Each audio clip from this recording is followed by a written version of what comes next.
The first time Kouta meets Lucy, she's already broken. Not emotionally, physically, neurologically, structurally.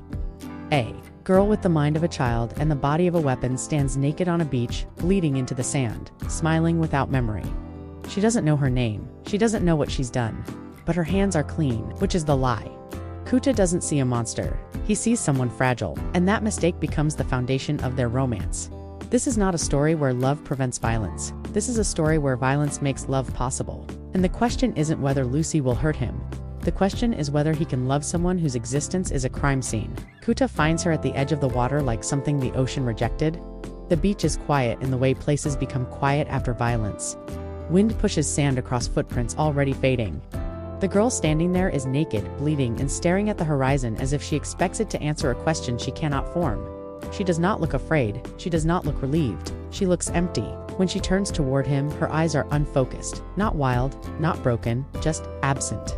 Like someone erased the middle of her story and left only the outline of a person behind. Kouta reacts the way decent people are supposed to react. He looks away first. He offers his jacket. He speaks gently. Slowly, the way you speak to someone injured. "What's your name?" The girl blinks. Silence stretches. Then she smiles, small, uncertain, and says the only word she seems capable of holding new. It isn't a name, it's a sound, a placeholder where identity should be, and Kouta accepts it. That acceptance is the first shelter he builds around her. At home, the transformation feels immediate. Wrapped in borrowed clothes, sitting at a kitchen table too big for her frame. New looks less like a survivor and more like a child playing at adulthood. She touches everything as if objects are new inventions. A cup becomes a miracle. Steam from tea becomes a fascination. Language arrives to her in fragments. She repeats words just to feel their shape. Kouta watches her with a careful tenderness that surprises him. He has never been anyone's protector before. He has never needed to be. But her existence invites it. Her vulnerability organizes him. It gives his movements purpose. When she laughs, sudden, bright, unfiltered, the sound fills the apartment in a way nothing else has. It pushes back against the quiet he's learned to ignore. He does not ask where she came from. He does not ask why she was bleeding. The questions hover, but her presence softens them. Mercy edits curiosity. Compassion prioritizes comfort over truth. She is here now. She needs him now. That is enough. The apartment begins to change shape around her. Shared meals become ritual. He cooks more carefully. She sits closer than necessary. Their sleep schedules align by accident and then by habit. At night, the room holds the slow rhythm of two people breathing in synchrony. Domestic stillness settles over everything like a promise. Outside, the world continues moving with its ordinary violence. Sirens rise and fall in the distance. News reports flicker on televisions in other apartments. Somewhere, people are searching for the girl Kouta brought home. But inside, nothing sharp survives. The contrast is intoxicating. The horror exists, but it lives off-screen. It becomes theoretical. A rumor the apartment walls refuse to acknowledge. And in that sealed environment, affection grows quietly. Not romantic, not dramatic, structural. Love begins to resemble architecture. It is something built to hold weight. Something designed to keep weather out. New follows him from room to room, not because she is afraid to be alone, but because proximity feels natural to her. She curls into the space beside him on the couch. She leans her head against his shoulder with the unconscious trust of someone who assumes safety is permanent. Guardianship becomes routine. Routine becomes attachment. Attachment disguises itself as healing. The illusion cracks in moments so small they could be dismissed as coincidence. A stranger brushes past her in the street. For a second, New freezes. Her posture changes, spine straightening, gaze sharpening, the air around her tightens, then it passes. She blinks, confused, and laughs at nothing. Later, in the apartment, a glass falls from the counter and shatters. The sound triggers something silent inside her. She turns toward the noise with an expression that does not belong to the girl Kouta knows. It is cold, focused, measuring, then it's gone. She kneels to clean the mess, humming softly. Kouta feels the disturbance but cannot name it. His mind slides around the memory like a hand refusing to touch a hot surface. He edits the moment in real time. She's startled. She's sensitive. She's hurt. Each explanation protects the version of her he loves, and so he chooses them. When the violence returns fully, it does so away from him. Bodies appear in places he never visits. Reports circulate of impossible killings, wounds without weapons, deaths without witnesses.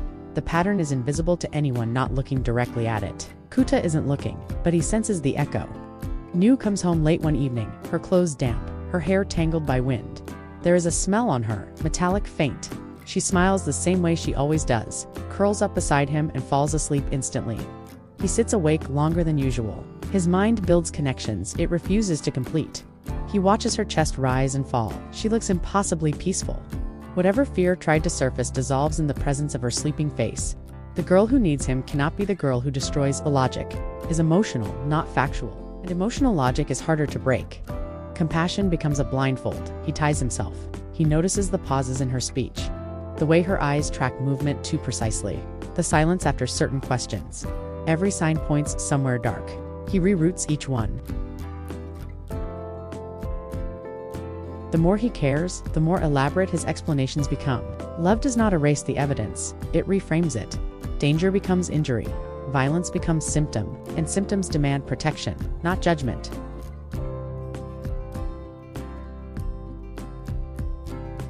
He is prioritizing her survival over his understanding, and that feels moral. The apartment stabilizes into something resembling a permanent world. Morning light through thin curtains.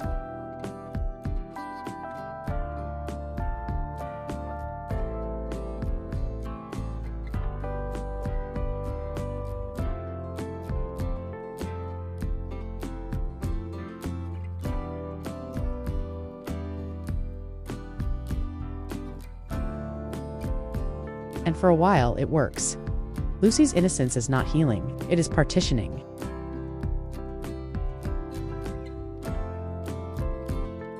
But Kouta lives entirely in the room that feels safe. He furnishes it, he decorates it with routines, he names it home.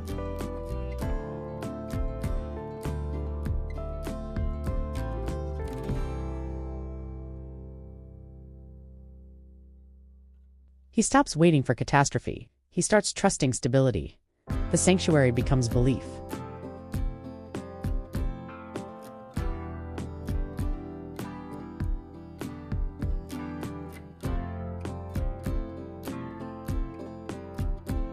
Whatever she was before does not matter.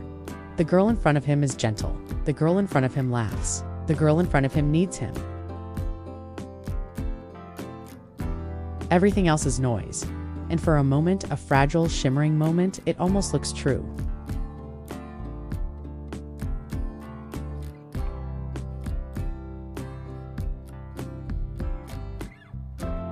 How long helicopters hover, how the news anchors speak with the careful tone reserved for things the public is not meant to understand yet. New sits on the floor watching light crawl across the wall. She hums softly, disconnected from the tension leaking through the city. The contrast feels wrong.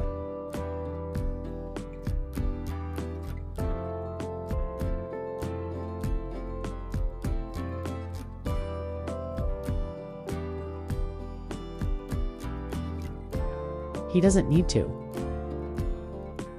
The apartment that once filtered danger now amplifies it. Every creak in the building sounds like pursuit. Every passing car feels deliberate. The sanctuary hasn't broken yet, but it's vibrating under pressure. Love survives denial easily. It struggles the moment denial loses its authority.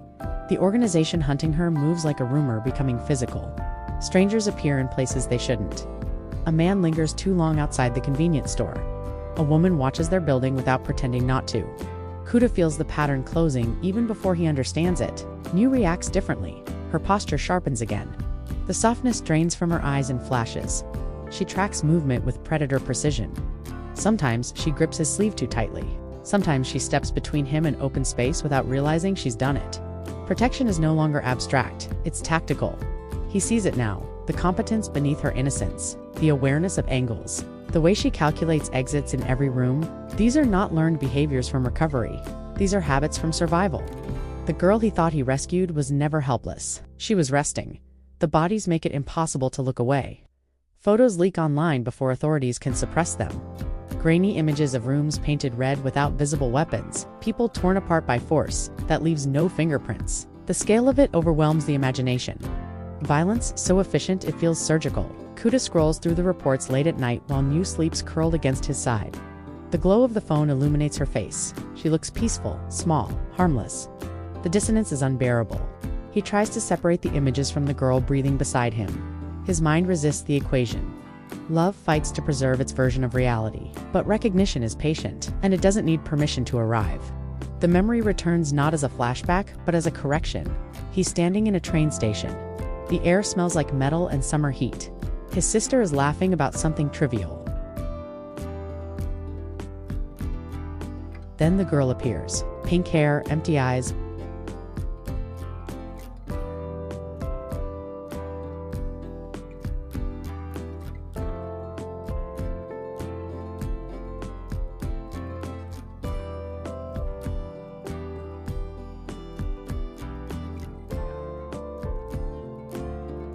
Kouta drops the phone. The present snaps back around him, but the correction remains installed.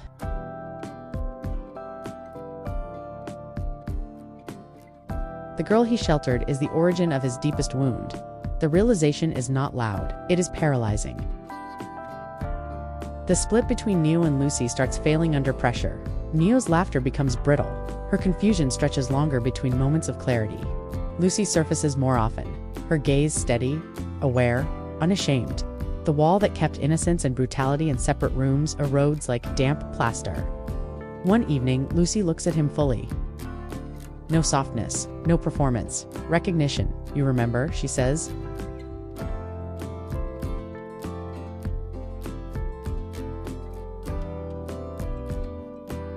They are not reconnecting as lovers or savior and survivor. They are confronting shared violence. He sees in her eyes that she never forgot him. That the massacre was not random chaos to her, it was personal. He was a witness she allowed to live. The bond between them was never built in the apartment. It was built in blood, and everything after was an echo. Kouta tries to speak and finds language inadequate. What apology exists for loving the person who destroyed your family?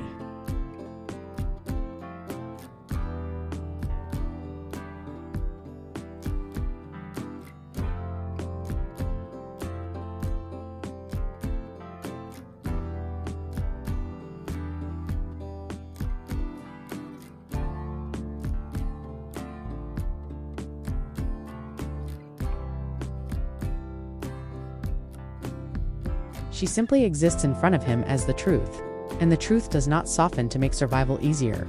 He now knows everything love tried to postpone. She killed his family. She will kill again. She is not curable. She is not safe. These facts land with clinical precision. Each one removes an illusion he used as insulation. The girl in his apartment is not a damaged civilian caught in a system. She is the system's nightmare walking freely, and yet, his chest tightens at the thought of losing her. The horror shifts shape. It is no longer measured in body counts. It is measured in endurance. Love detaches from approval and continues functioning anyway. It does not ask whether she deserves care. It asks whether he can survive withdrawing it. The answer terrifies him more than her violence, because he can't. This is the rupture. Love persists after recognition, and persistence demands sacrifice, not hers. He must carry the knowledge of what she is, while continuing to feel what he feels. There is no moral configuration that makes this comfortable. He cannot resolve the contradiction. He can only live inside it. He sits across from Lucy in the dim apartment. The sanctuary feels smaller now, not because the walls moved, but because truth occupies space. The room that once held innocence is crowded with memory. They remain connected, neither reaches for the other. The distance between them is full of unspeakable math. Lives taken, lives spared, futures collapsing into a single present moment. She does not ask forgiveness. He does not offer absolution. They remain connected anyway, and that is worse than hatred. Because hatred would have freed him. Love has now chosen to exist without innocence. And innocence was the only thing making it safe. Morning arrives without ceremony. The apartment looks exactly the same. Sunlight slips through the curtains. Dust floats lazily in the air. The kettle clicks as it cools. Nothing in the room acknowledges what has already collapsed inside it. Lucy sits at the table awake before him. Not new Lucy. There is no transition anymore. No softness buffering the shift. She occupies the space with the quiet certainty of someone who has stopped negotiating with herself. Her posture is relaxed, but it is the relaxation of a weapon set down. Not discarded, just temporarily still.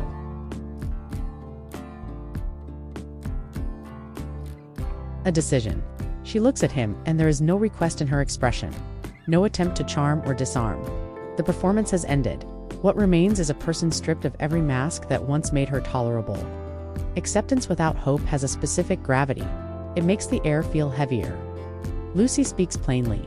She tells him what she is, in the same tone someone might use to describe the weather. No dramatics, no trembling voice. She recounts her history without selecting details to soften the impact. The experiments, the confinement, the years of being treated less as a child and more as an error that needed correction. She does not frame it as tragedy, she frames it as origin. This is what made me, she says, and this is what I do now. The distinction matters. She is not asking him to see her as broken, she is asking him to see her as functional within the logic that created her. Violence is not a symptom she hopes to cure. It is the language she was taught before she learned any other. Fact lands harder than confession because it offers no emotional escape hatch. There is nothing to forgive in the way she tells it. Forgiveness implies deviation from a standard. Lucy is describing her standard. Kouta listens without interruption. Each sentence removes another fragile possibility he had preserved, that time could dilute her nature, that love could rewire her instincts, that patience could outlast her damage. She is not asking to be saved. She is informing him that saving her is not an available option. He feels grief, but it is not the sharp grief of discovery. It is the slow grief of confirmation. Some part of him always knew this conversation would arrive. Love allowed him to postpone it, not erase it. Now postponement has expired. He sits across from her and understands that the version of the future he quietly nurtured, the one where routines stabilized into permanence, was never structurally sound. It was scaffolding around a ruin. And ruins do not become houses just because you decorate them. Kouta's choice does not arrive as a revelation, it arrives as subtraction. He removes every impossible option one by one.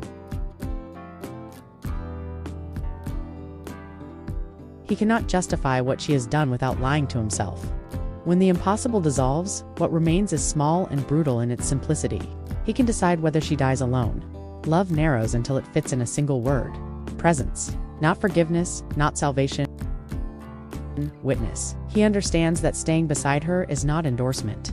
It is not approval. It is not redemption. It is the refusal to let her vanish unacknowledged. A human being shaped by horror will not disappear as a monster in his memory. She will disappear as a person he saw completely and did not abandon. The distinction is microscopic. It is also everything. The siege announces itself with sound. Helicopters first distant, then immediate. The rhythm of rotors beating the sky into submission. The city reacts before he sees anything.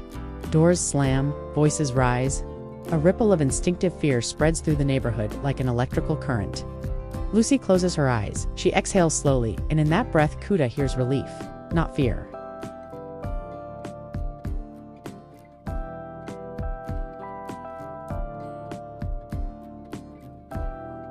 The world has found its missing piece and intends to put it back where it believes it belongs. Outside, commands bark through megaphones. The language of authority is stripped of nuance. It does not negotiate. It declares. Men arranged in formations that treat the building as already condemned.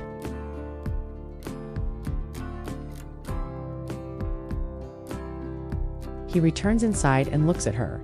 She looks smaller somehow. Not physically, conceptually.